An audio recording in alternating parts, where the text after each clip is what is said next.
Shop tour time. Let's see. First of all, in no random order, we've got a 6.4 Hemi intake, which we may or may not use. We've got an MB4500 transmission. We've got a 5.7 Hemi in there. We've got a Skyjacker long arm JK coilover conversion setup we've got there. This is a Sterling 10.5 with an Artec Apex truss, tack welded and mostly welded on there. We have not set up the gears or anything. This is going to get 488 and a Detroit locker.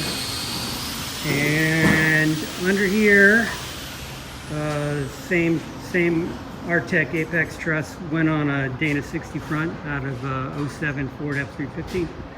Johnny just welded her up and it is cooling. Let's see, this is Offroad Design Magnum doubler. So I got to swap inputs to work with the MB4500, but that's going to go in there soon. A bunch of parts from Duralast here to make the engine complete.